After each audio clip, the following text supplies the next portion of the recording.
Hello guys, welcome to Dev chemistry. जिन्होंने अभी तक मेरा चैनल सब्सक्राइब नहीं किया है वो सब्सक्राइब कर सकते हैं और जो इन्फॉर्मेशन का आइकन है, बेल आइकन है, वो ज़रूर क्लिक कर लें ताकि जो भी मैं नया वीडियो अपलोड करता हूँ वो आप लोगों तक पहुँच जाए। कल मैंने बताया था एल्किल हैलाइड के बारे में, थोड़ा सा क्लासिफिकेशन के बारे में किया था। तो कुछ बच्चों के पास मेरे पास मैसेज आए हैं कि सर थोड़ा इंग्लिश में भी बताएं ताकि जो इंग्लिश मीडियम बच्चे हैं उनको भी थोड़ी सी हेल्प हो जाए। तो मैं इस बात को नज़रअंदाज नहीं कर सकता, तो इंग्लिश मीडियम के बच्चों को भी मैं बीच बीच में है वो इंग्लिश मीडियम के जो टेक्निकल वर्ड आएंगे वो भी मैं बोलता जाऊँगा और लिखता भी जाऊँगा। आप लोगों का अच्छा रिस्पॉन्स मिल रहा है, इसी प्रकार सहयोग करते जाइए। चलते हैं। कल हमने पढ़ा था संख्या के आधार पे हेलो एल्केन का या हेलो डेरिवेटिव्स का क्लासिफिकेशन देखा था हमने, वर्गीकरण देखा था। उसके अंदर हमने एक संख्या के आधार पे मोनो, डाई, ट्राई किया था। मोनो को फिर से हमने 3 भागों में किया था, प्राइमरी, सेकेंडरी और टर्सरी। और उसके बाद में हमने डाई हैलाइड्स को भी 3 भागों में वर्गीकृत किया था। पहला था जेम डाई हैलाइड, दूसरा था विशिनल डाई हैलाइड और तीसरा हमने अल्फा ओमेगा पढ़ा था। उसके बाद थोड़ा सा हमने ये सरसी नज़र से देखा था, कुछ 5-6 एग्जाम्पल किए थे हमने, जिसके अंदर हमने उनकी आइडेंटिफिकेशन के बारे में किया था कि वाइनिलिक हैलाइड्स कौन से होते हैं, एलिलिक हैलाइड्स कौन से होते हैं, बेंजिलिक हैलाइड्स कौन से होते हैं और एरिल हैलाइड कौन से होते हैं। उसके बारे में थोड़ा सा हमने डिस्कस किया था, 5-4 एग्जाम्पल लिखे थे मैंने। मैं वहीं से फिर से शुरू करता हूँ। On classification on the basis of hybridization, यानी संकरण के आधार पे हम वर्गीकरण करते हैं, जो कल हमने थोड़ा सा सरसी नज़र से देखा था। तो पहला हम देखें कि संकरण भी कल हमने देख लिया था कि एक में हाइब्रिडाइजेशन है वो sp3 था, sp2 था। तो उसके आधार पे मैं सबसे पहले लेता हूं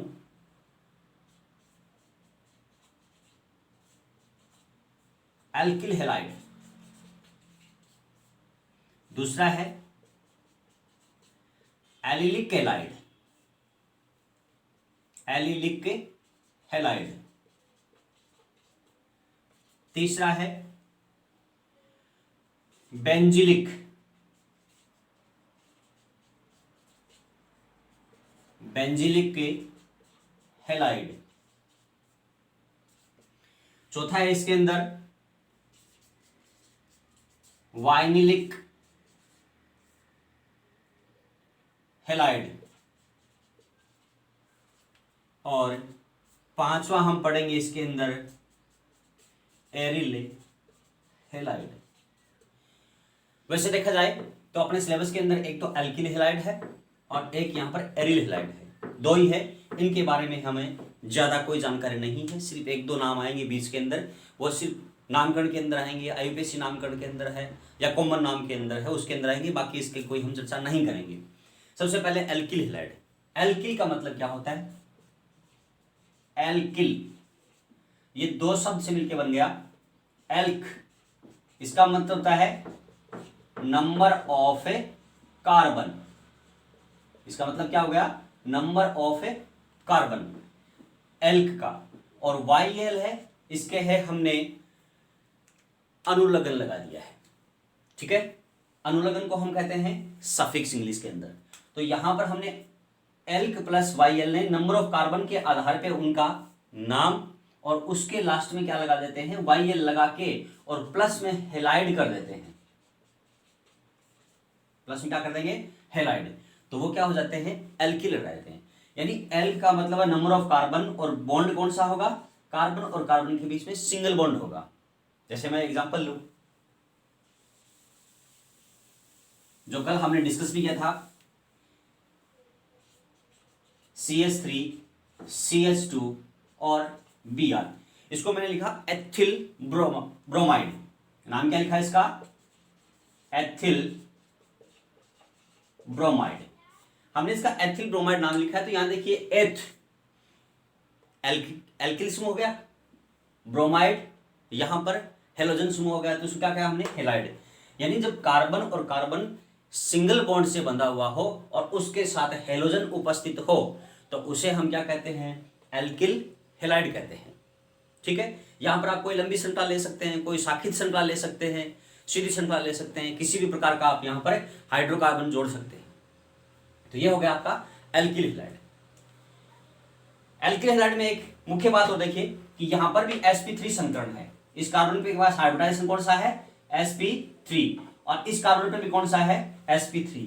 यानी सारे के सारे यहां पर जो जिससे हेलोजन जुड़ा हुआ है उसके निकटवर्ती भी sp3 है, उसके निकटवर्ती भी sp3 है, उसके निकटवर्ती भी sp3 है।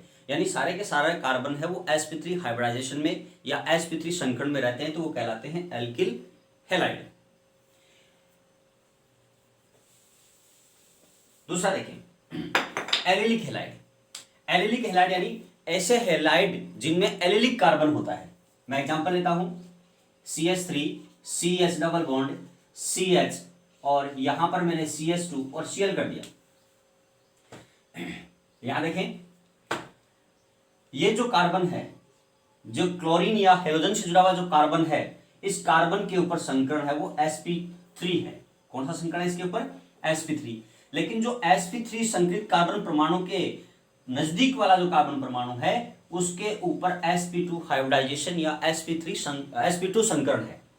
तो देखें जिससे वह हेलोजन जुड़ा हुआ है उसके निकटवर्ती यानी वही कार्बन परमाणु जिससे हेलोजन जुड़ा हुआ है वह तो है sp3 संकरण युक्त हाइब्रिडाइज्ड, और उसके निकटवर्ती है sp2। तो इस प्रकार का जो हैलाइड्स है वो क्या कहलाते हैं, एलिलिक हैलाइड कहलाते हैं। क्या कहलाते हैं ये, एलिलिक हैलाइड कहलाते हैं। क्यों, क्योंकि जो sp3 संकृत कार्बन परमाणु के निकटवर्ती यदि कोई कार्बन sp2 संकृत हो तो उस प्रकार के कार्बनों को हम कहते हैं एलिलिक कार्बन। क्या कहते हैं उसको, एलिलिक कार्बन। तो एलिलिक कार्बन ये हो गया एलिलिक कार्बन, और इस एलिलिक कार्बन परमाणु से जुड़ा हुआ है हेलोजन, इसलिए हम क्या कहते हैं इसको, एलिलिक हैलाइड कहते हैं। अब परिभाषा देखें कि क्या हो गई कि वे हैलाइड्स जिनके श्रृंखला में हेलोजन है वो sp3 संकृत युक्त कार्बन परमाणु से जुड़ा रहता है तथा उसका निकटवर्ती कार्बन परमाणु sp2 संकृत होता है। सीधी सी बात यूं कहना चाहें कि वह sp3 संकृत कार्बन परमाणु से जुड़ता है और उसका निकटवर्ती कार्बन परमाणु डबल बॉन्डेड होता है या द्विबंध होता है। तो क्या कहते हैं उनको, एलिलिक हैलाइड कहते हैं। ये सीधी श्रृंखला है।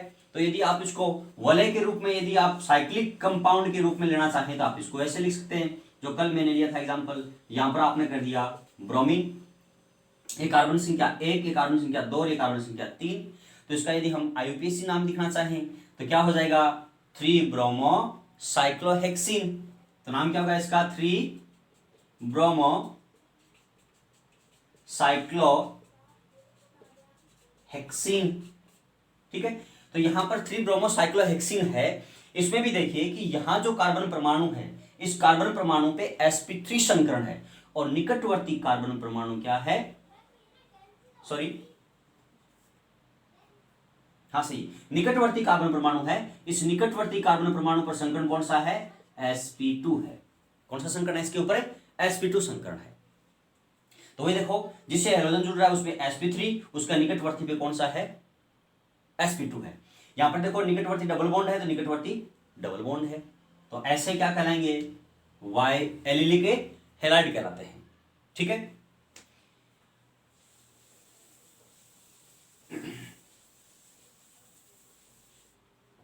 फिर देखिए हम बेंजेलिक, यानी यहां पर नाम से ही पता चल रहा है कि यहां पर क्या होगा, बेंजीन होगा। तो मैंने एक एग्जांपल ले लिया, जो इसका डिस्कशन हमने कल अच्छी तरीके से किया था कि यहां मैंने एक बेंजीन ले लिया, बेंजीन को मैंने इस प्रकार से लिख रखा है, ये बेंजीन लगा दिया और बेंजीन के यहां पर कोई एल्किल समूह जोड़ दिया और यहां एल्किल समूह के साथ हेलोजन जोड़ा है मैंने। ध्यान दें इसके ऊपर कि ये बेंजीन श्रृंखला है और यहां पर क्या है, sp3 संकरण है। उसको मैं एक बार एग्जांपल को फिर से लिख रहा हूं, CH3 CH double bond CH और CH3 और Cl, दोनों के अंदर अंतर देखें कि यहां पर क्लोरीन है, क्लोरीन से जुड़ा हुआ जो कार्बन परमाणु है उस पर sp3 है, क्लोरीन से जुड़ा हुआ कार्बन है उस पर sp3 है। निकटवर्ती कार्बन परमाणु डबल बॉन्डेड है, निकटवर्ती कार्बन परमाणु डबल बॉन्डेड है, इसका मतलब क्या है, यहां पर sp2 संकरण है। तो यहां पर sp2 संकरण है, यहां पर भी sp2 संकरण है। तो दोनों के अंदर यदि नाम हम एलिलिक ले लेना चाहिए, लेकिन नहीं होगा। क्यों, क्योंकि यहां पर तो श्रृंखला है वो एक सीधी श्रृंखला है, जबकि यहां पर जो निकटवर्ती श्रृंखला है वो एक वलय के रूप में है। निकटवर्ती जो जुड़ा हुआ समूह है वो एक वलय के रूप में, जब यहाँ से निकटवर्ती समूह है वो एक श्रृंखला के रूप में है। इसका मतलब क्या हुआ, यदि इसका हम एग्जाम्पल या इसकी हम डेफिनेशन देना चाहें, परिभाषा देना चाहें, तो क्या होगा कि वे हेलाइड्स जिनमें हेलोजन sp3 संकृत कार्बन परमाणु से जुड़ा होता है लेकिन उसका निकटवर्ती कार्बन है वो किसी एरिल समूह का होता है या फिर बेंजीन का होता है, उसे हम क्या कहते हैं, बेंजेलिक हेलाइड कहते हैं। ठीक है, these are the compound in which halogen directly attached with sp3 hybridized carbon and next to benzene and next carbon to benzene. It means क्या हुआ कि पहला जो हेलोजन जुड़ा हुआ है वो sp3 संकृत कार्बन परमाणु से है और जो इसका नजदीक वाला कार्बन है वो किसका होगा, बेंजीन वलय का होता है। तो क्या कहते हैं हम इसको, बेंजेलिक कहते हैं।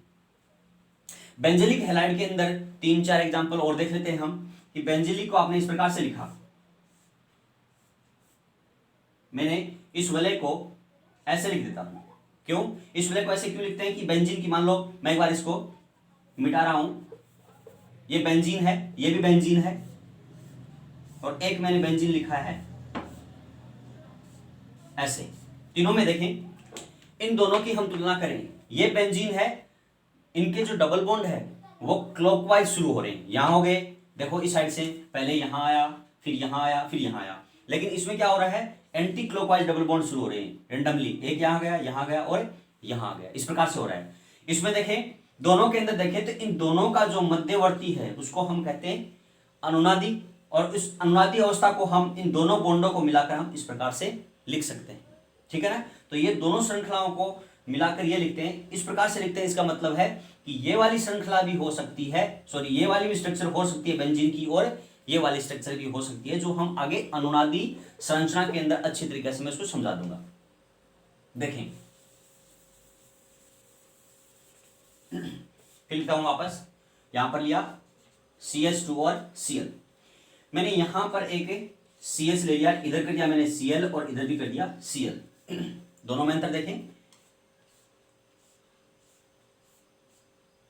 ये लिखा मैंने, यहां लिखा Cl, सॉरी यहां लिखा मैंने Br, इधर भी लिख दिया मैंने Br और इधर भी लिख दिया मैंने Br, तीनों के अंदर देखें, इसमें कंफ्यूज ना हो, एक बात ध्यान रखें कि मैंने ये जो समूह है, ये मेथिल क्लोराइड जो मैंने यहां लिखा है वो यहां पर भी हो सकता है, यहां पर भी हो सकता है, यहां पर भी हो सकता है, नहीं 6 कार्बन में से कहीं भी हो सकता है, वो पहली स्थिति या उसकी फर्स्ट पोजीशन मानी जाएगी।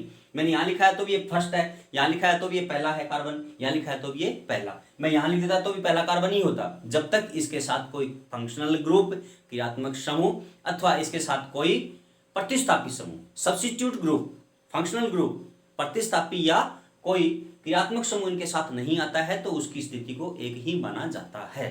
क्रियात्मक समूह आने पर यह निर्भर अलग करता है कि उसको कौन सी स्थिति माना जाए।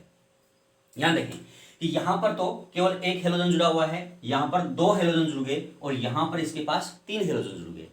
यदि इस बेंजेलिक हेलाइड के ऊपर केवल एक हेलोजन जुड़ा हुआ है तो उसको हम कहते हैं बेंजिल हेलाइड, और यहां पर हेलाइड में क्लोरीन है तो इसका नाम हो गया बेंजिल क्लोराइड। और यदि यहां पर हेलोजन की संख्या 2 है तो उसे कहते हैं हम बेंजल क्लोराइड। और यहां देखें हेलोजन की संख्या 3 हो गई तो 3 को क्या कहते हैं, बेंजो ब्रोमाइड। ध्यान दीजिए, यदि इस बेंजेलिक हेलाइड में हेलोजन की संख्या 1 होती है तो बेंजीन को बेंजिल लिखते हैं, और यदि हेलोजन की संख्या 2 आती है, कोई 2 समूह है तो बेंजल लिखते हैं, और यदि हेलोजन की संख्या 3 आ जाए तो इसको हम बेंजो कहते हैं। ठीक है, तो ये बेंजिल हेलाइड, यानी यहाँ क्लोरीन था बेंजिल क्लोराइड, यहां पर 2 क्लोरीन है, 2 तो क्या हो गया बेंजिल क्लोराइड, और यहां पर हो गया बेंजो ब्रोमाइड। बेंजिल, बेंजल और बेंजो, 3 प्रकार हो गए।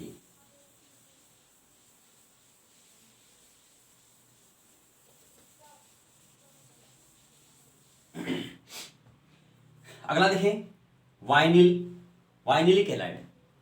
हम बहुलक पढ़ेंगे तो उन बहुलकों के अंदर एक हम पढ़ेंगे पीवीसी, जिसका फुल फॉर्म आप सभी को पता है, पॉलीवाइलिन क्लोराइड। तो जो वाइनिल क्लोराइड है उसका फॉर्मूला ये होता है CH2 डबल बॉन्ड CH और यहां पर Cl। ये वाइनिल क्लोराइड है। क्यों? क्योंकि ये समूह क्या कहलाता है, इसका वाइनिलिक समूह कहलाता है। अर्थात यहां पर देखें कि ये जो कार्बन परमाणु है वो sp2 है और ये कार्बन परमाणु भी कौन सा है, sp2 है। अर्थात वे हैलाइड्स जिनमें हेलोजन sp2 संकरित कार्बन परमाणु से जुड़ा होता है और उससे निकटवर्ती कार्बन परमाणु पर भी sp2 संकरण होता है, तो उसे हम वाइनिलिक हैलाइड कहते हैं। इट मीन्स क्या हुआ, these are the compounds in which the halogens of halides directly attached with sp2 hybridized carbons and next to also sp2 hybridized carbon atoms। ठीक है, तो इस प्रकार से ये sp2 से जुड़ा रहता है हेलोजन और निकटवर्ती कार्बन परमाणु भी कौन सा होता है, sp2 होता है। तो इसे हम क्या कहते हैं, वाइनिलिक हैलाइड कहते हैं। और इसका नाम क्या हो गया, वाइनिलिक क्लोराइड। क्या नाम होगा इसका, वाइनिल क्लोराइड। और यदि इसका हम नाम देखें आईपीएससी, तो यहां देखिए कार्बन की संख्या 2 है, तो 2 को कहते हैं एथ। यहां पर क्लोरीन है और साथ में डबल बॉन्ड है, तो क्या हो जाएगा, क्लोरो एथीन। नाम क्या होगा इसका, क्लोरो एथीन। एथीन क्यों आया है कि यहां पर डबल बॉन्ड है, इन इसलिए आ गया। ठीक है, जो आईपीएससी में आगे हम पढ़ेंगे। अगला है एरिल हैलाइड। एरिल हैलाइड के अंदर देखें हम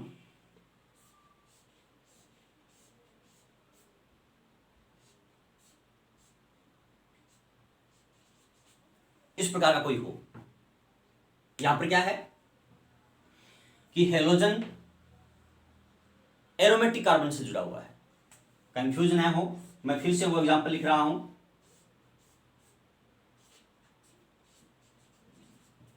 ध्यान दें कि यहां पर हेलोजन एरोमेटिक कार्बन परमाणु से नहीं जुड़ा हुआ है, ये एलिफेटिक कार्बन परमाणु से जुड़ा हुआ है, एल्किल समूह से जुड़ा हुआ है। उसके बाद में अगली श्रृंखला जो वलय है वो किसका कार्बन है, बेंजीन की वलय का कार्बन है। जबकि इसमें देखो हेलोजन डायरेक्ट बेंजीन से जुड़ा हुआ है और बेंजीन क्या है कि एरोमेटिक कंपाउंड है, इसलिए इसका नाम क्या हो जाएगा, एरिले हैलाइड या हेलो एरिन। तो यदि हम इसका नाम लिखें तो क्या हो जाएगा, ब्रोमो बेंजीन। तो इसका हो गया आईयूपीएसी नाम। और यदि इसका हम कॉमन नाम देखें तो बेंजीन क्लोराइड, बेंजीन क्लोराइड नाम हो गया इसका, बेंजीन क्लोराइड है, बेंजीन क्लोराइड। अब देखें इसकी डेफिनेशन देखें हम। डेफिनेशन क्या होगी कि एरिल हैलाइड या हेलो एरिन किसे कहते हैं। हेलो एरिन का मतलब क्या हो गया, जैसे इसका ब्रोमो है तो ब्रोमो बेंजीन हो गया। तो इसका परिभाषा देखें तो ये जो हेलोजन है वो डायरेक्ट किससे जुड़ा हुआ है, sp2 संकरित कार्बन परमाणु से तो जुड़ा है, लेकिन ये sp2 संकरित कार्बन परमाणु किसका है, बेंजीन का है या एरोमेटिक वलय का है, इसीलिए इसको क्या कहते हैं हम, एरोमेटिक से एरिल बन गया। तो यदि परिभाषा देखें तो वे हैलाइड्स जिनका हेलोजन डायरेक्ट किससे जुड़ा रहता है, sp2 संकरित एरिल समूह के कार्बन परमाणु से जुड़ा रहता है, तो उसे हम क्या कहते हैं, एरिल हैलाइड कहते हैं। These are the compound in which halogens of halides directly connected with या directly attached with aryl halides carbon, sp2 hybridized aryl halide carbon. यानी एरिल हैलाइड के कार्बन से ये जुड़ा रहता है, सॉरी एरिल कार्बन से जुड़ा रहता है, तो इसे हम क्या कहते हैं, एरिल हैलाइड कहते हैं। यानी एरिल हैलाइड उसे कहते हैं कि हेलोजन किसी एरोमेटिक कार्बन परमाणु के sp2 संकरित कार्बन परमाणु से जुड़ा रहता है, क्या कहते हैं उसको, एरिल हैलाइड कहते हैं। तो ये हो गया आपके संकरण के आधार पे वर्गीकरण। अगला यदि हम देखें तो अगला है इसके अंदर CX बंध की प्रकृति। CX बंध की प्रकृति, the nature of A CX bond. ये जो CX बंध की प्रकृति है वो किस प्रकार की होगी वो देखते हैं। मैं एक सिंपलेस्ट उदाहरण ले लेता हूं। ये यहाँ पर हाइड्रोजन है, ये हाइड्रोजन है, ये हाइड्रोजन है, यहां मैंने कोई हेलोजन ले लिया है, मेथिल हेलाइड है ये।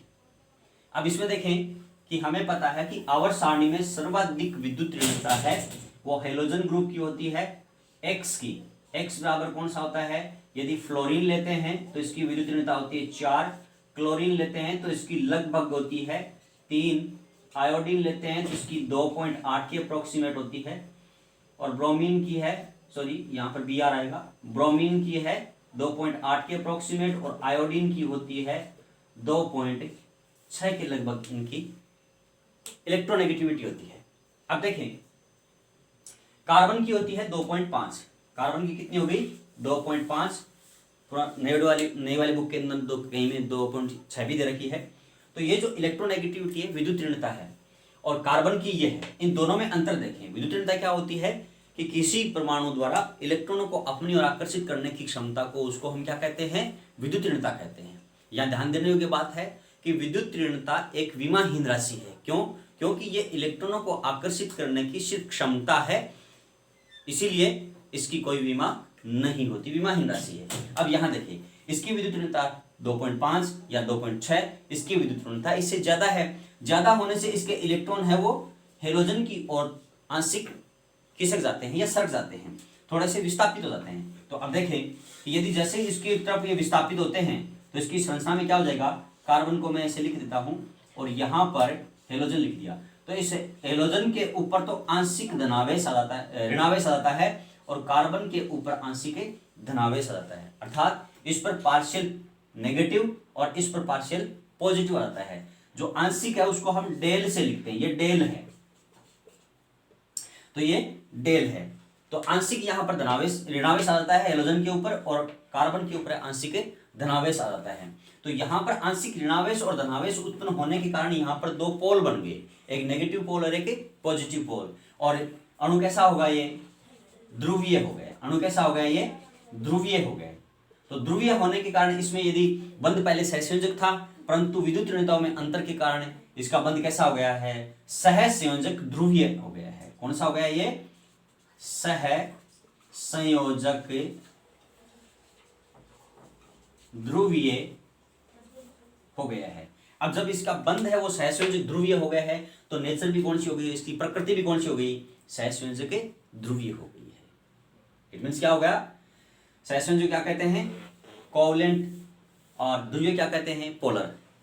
तो नेचर क्या हो गया, कोवलेंट पोलर इसकी नेचर हो गई है। ठीक है, तो ये हो गई प्रकृति। अब देखें कि ये ध्रुवीय गुण है, इस ध्रुवीय गुण का मापन है वो म्यू से करते हैं। म्यू क्या है, द्विध्रुव आघूर्ण, द्विध्रुव आघूर्ण। और इस द्विध्रुव आघूर्ण का मान है वो अलग अलग के लिए अलग अलग होता है। जैसे यदि हमने मेथिल क्लोराइड ले लिया तो इसके द्विध्रुव आघूर्ण का मान होता है 1.62, और यदि हमने मेथिल ब्रोमाइड ले लिया Br तो इसके द्विध्रुव आघूर्ण का मान होता है, म्यू की वैल्यू है ये 1.79 होता है। और यदि हमने मेथिल आयोडाइड ले लिया तो इसकी वैल्यू होती है 1.86। ये किसकी वैल्यू है, डिबाई में है, मात्र क्या होता है इसका, डिबाई।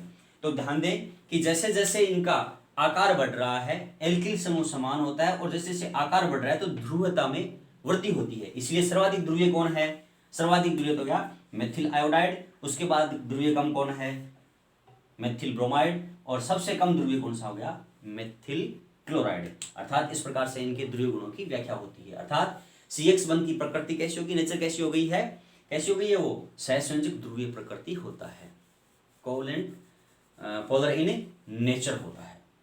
तो ये हो गया इनका CX1 की प्रकृति।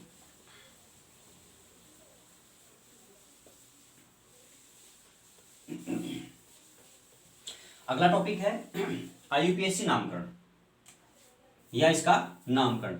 एल्किल हैलाइड का, एल्किल हैलाइड या AR एरिल हैलाइड का नामकरण। देखिए nomenclature of alkyl halide and aryl halide, यहां पर मैंने AR लिखा है। AR का मतलब हो गया एरोमेटिक,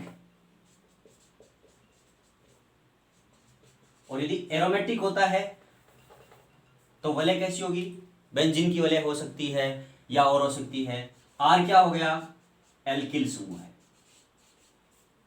कौन सा है ये, आर क्या है, एल्किल समूह है यहां पे। अब इसका हम नामकरण देखें तो सबसे पहले आता है कॉमन नेम या सामान्य नाम।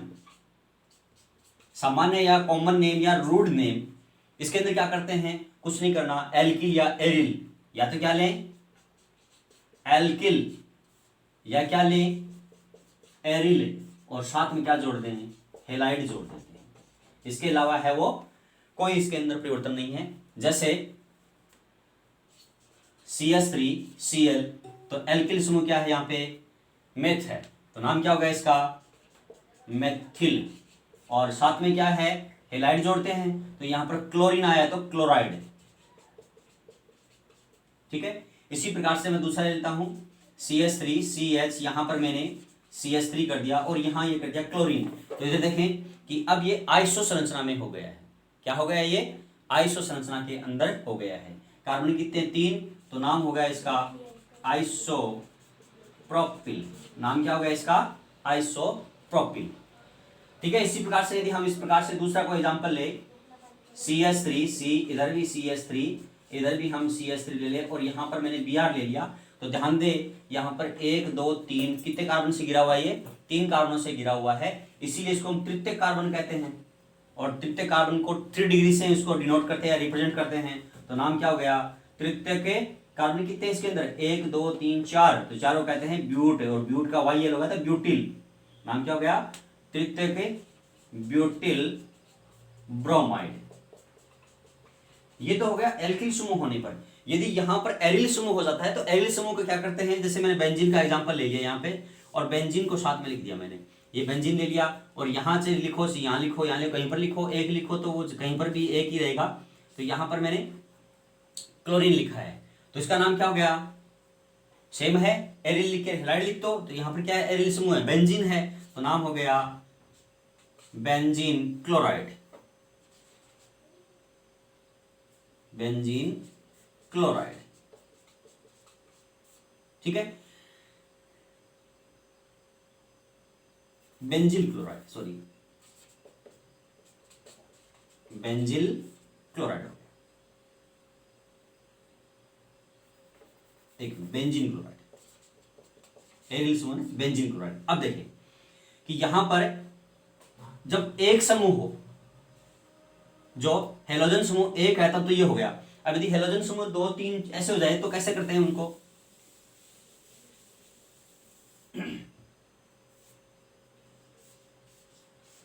यदि हेलोजन समूह 2 हो तो उस पे आपको ध्यान रखना है, जैसे एक हेलोजन यहां कर दिया और एक हेलोजन यहां कर दिया। दूसरा मैंने एग्जांपल और ले लिया, ये बेंजीन ले लिया, यहां Br कर दिया, इधर मैंने Br कर दिया। एक एग्जांपल मैंने और ले लिया और मैंने यहां पर I कर दिया, एक I यहां कर दिया, एक I यहां कर दिया। अब यहां इन सब में देखिए, एक मिनट, इन सब में देखें तो यहां पर हेलोजन जुड़ा हुआ है, और ऐसी स्थिति उत्पन्न हो जाए कि जहां पर एक या एक से अधिक हेलोजन हो, तो कॉमन नेम या सामान्य नाम के अंदर क्या करेंगे कि इस स्थिति को ऑर्थो कहते हैं। 3 नाम आएंगे, एक नाम है ऑर्थो, एक नाम है पेरा, और एक नाम है मेटा। ध्यान दे, मैं एक बार इनको छोड़ देता हूं, मैं इधर लेता हूं, एक बेंजीन बनाता हूं, ये बेंजीन है। अब बेंजीन को मैं बीच में से इस प्रकार से ऐसे काट दूं और इसको ऐसे कर दिया, तो अब इसको मैं छुपा लूं, तो यहां पर क्या बन गया, पी बन गया ना, ये एक ऐसा पी की संरचना बन गई, अर्थात ये 1 नंबर 2 नंबर 3 4 5 और 6, यानी 1 और 4 नंबर पे आता है तो उसको हम पी बन रहा है तो क्या कहते हैं उसको, पेरा। तो पेरा स्थिति कौन सी हो गई, 1 और 4 पर उपस्थित होता है तो उसको पेरा कहेंगे। ठीक है, फिर देखो यदि मैं इसको ऊपर से मिटा दूं, केवल 3 और 5 तक रखता हूं, ठीक है, 3 और 5 तक रखा, मैंने इसको मिटा दिया, अब मैंने इसको नीचे कर दिया तो ये एक एम बन गया। क्या बन गया, एक एम, अर्थात ये स्थिति तीसरी थी, ये कौन सी थी? पांचवी। तो ये तीसरी और पांचवी स्थिति पे होता है तो उसको हम क्या कहते हैं? मेटा पोजीशन कहते हैं, मेटा स्थिति कहते हैं। बाकी बच गया कौन सा? कौन सा बचा है? इधर ये 2 नंबर और इधर ये 6 नंबर। तो कौन सा हो गया? वो 2 और 6 कौन सा हो गया है? ऑर्थो हो गया। ठीक है, तो इनके नाम के अकॉर्डिंग हम इसका नाम करते हैं। जैसे इसका मैं नाम करूं तो ये देखो दूसरी स्थिति पे है, दूसरी का मतलब क्या हो गया? ऑर्थो। तो इसका नाम लिखेंगे तो ऑर्थो को या तो स्मॉल ओ से लिख सकते हो आप, या ऑर्थो वर्ड में लिख सकते हो। तो मैंने लिखा नाम इसका ऑर्थो डाई क्लोरोबेंजीन। क्या लिखा इसका? ऑर्थो डाई क्लोरोबेंजीन नाम लिख दिया। ठीक है, अब यहां देखें ये 3 नंबर का कार्बन है और ये कौन सा है? 5 नंबर का, अर्थात 3 नंबर पे उपस्थित होता है तो उसको हम क्या कहते हैं? मेटा कहते हैं। जो पोजीशन यहां बनाई थी 3 नंबर और 5 वाला, तो क्या बन गया है? Meta die bromo benzene. इसका नाम क्या हो गया? मेटा डाई ब्रोमो बेंजीन हो गया। और इसको देखें तो ये देखिए कि तीनों स्थिति भी आ गई है। कौन कौन सा आया है? कि यहाँ पर 3 5 पर भी आ गया और 1 पर भी आ गया। ऐसी स्थिति उत्पन्न हो जाए तो उसको हम कहते हैं सिमेट्रिक। क्या कहते हैं उसको? सिमेट्रिक कहते हैं। और सिमेट्रिक नाम लिख के जितने उसके अंदर हेलोजन है उस हेलोजन का नाम लिख दें। तो यहाँ पर हेलोजन है आयोडीन, तो क्या लिखेंगे? सिमेट्रिक। कितने हो गए आयोडीन? 3, तो हो गए ट्राई आयोडो बेंजीन। ये तो गया इसका कॉमन नेम। अब यदि आईयूपीएसी नाम देखें तो आईयूपीएसी नाम के अंदर थोड़ा सा कोई ज्यादा अंतर नहीं है। इसके स्थान पर क्या कर दिया आपने? थोड़ा सा कर देंगे अलग। क्या होगा कि सबसे पहले लिखेंगे हेलो, और हेलो के साथ क्या जोड़ेंगे? एल्केन। कब? जब श्रृंखला खुली हो या क्या हो वहां पर एल्किल समूह हो। और साथ में क्या जोड़ेंगे? एरीन। एरीन। हेलो एल्केन या हेलो एरीन, ये दाएं ऐसे जोड़ देंगे। जैसे पहले वाला मैं वापस एग्जांपल लेता हूं, CH3Cl। यहां पर कार्बन की संख्या 1 है तो मेथ, तो नाम क्या हो गया? Methyl chloride. तो कॉमन नेम हो गया था। लेकिन हाँ, यहां हमें क्या करना है कि हेलोजन को हमें पहले लेना है, क्योंकि हेलोजन प्रतिस्थापी है और प्रतिस्थापी का नाम है वो सबसे पहले लेते हैं। तो प्रतिस्थापी यहां पर क्या है? क्लोरो। तो नाम क्या कर दिया इसका? क्लोरोमेथेन। नाम क्या हो गया इसका? क्लोरोमेथेन नाम हो गया। ठीक है, दूसरा एग्जांपल और ले हम, CH3 CH2 CH2 और Cl। तो क्या नाम होगा इसका? वही वापस क्लोरीन की जगह हम यहां ब्रोमीन ले लें। बार बार क्लोरीन को क्यों ले? ब्रोमीन लिया तो ब्रोमीन का पूर्व लगन क्या हो गया? ब्रोमो, क्योंकि प्रतिस्थापियों का हमेशा पूर्व लगन काम में आता है, उसका अनुलग्न काम में नहीं आता है। जो पूर्व लगन और अनुलग्न हमने 11वीं क्लास के अंदर पढ़े हैं कि यहाँ पर ब्रोमो, और ब्रोमो के बाद देखो क्या है यहाँ पर? प्रोपेन। ध्यान दें कि यदि कार्बन की संख्या 3 या 3 से कम है और यदि प्रतिस्थापी वो प्रथम कार्बन पे जुड़ा हुआ है तो उसकी स्थिति को प्रदर्शित नहीं करते। जैसे यहाँ पर यदि मैं लिखूं कि 1 ब्रोमोप्रोपेन, क्या लिखूं इसको? 1 ब्रोमोप्रोपेन लिखूं तो आईयूपीएसी में ऐसा मान्य नहीं है। क्यों? क्योंकि इसको चाहे कहीं जोड़ दो, एक स्थिति पे यहाँ जोड़ दो, यहाँ जोड़ दो, कोई फर्क नहीं पड़ता। इसलिए 3 कार्बन या 3 से कम कार्बन होते हैं तो प्रतिस्थापी की स्थिति को प्रदर्शित नहीं किया जाता। अच्छा, अगला एग्जांपल एक और ले लेते हैं।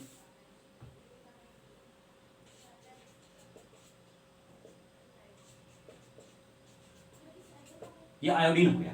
क्या हो गया ये? अब इसका हम करेंगे, क्यों? क्योंकि कौन से नंबर पे है ये? दूसरे नंबर पे है।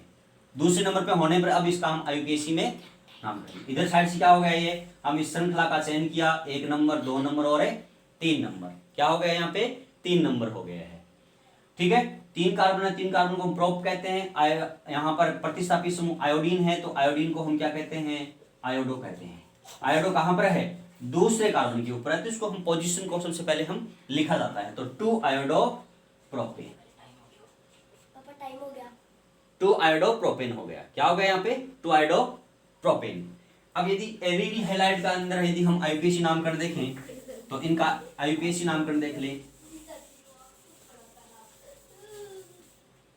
यहां देखिए कि ये क्या है? डाई हैलाइड, ये भी डाई है, ये ट्राई हैलाइड है।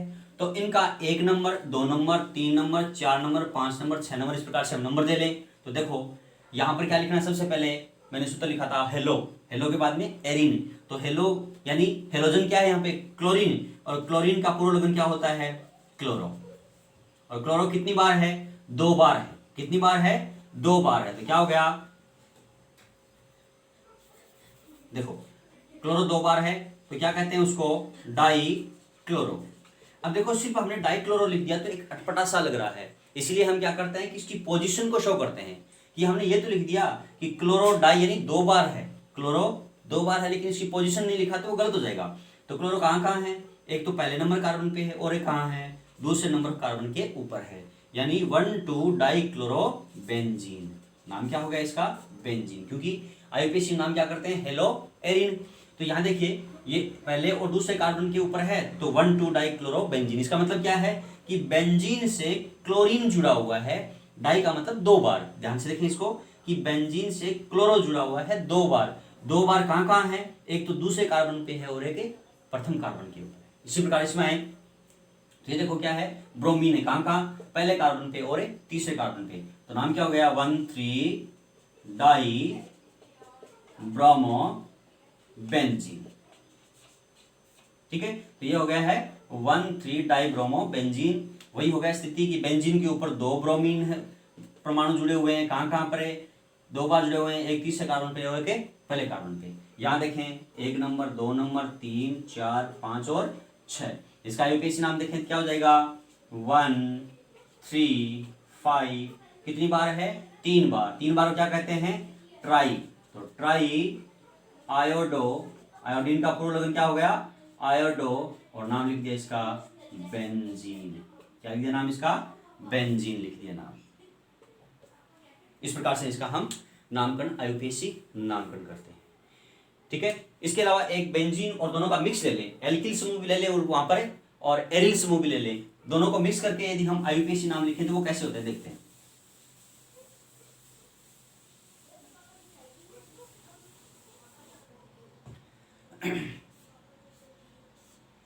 मैं बेंजील क्लोराइड ले लेता हूं, CH2 और Cl।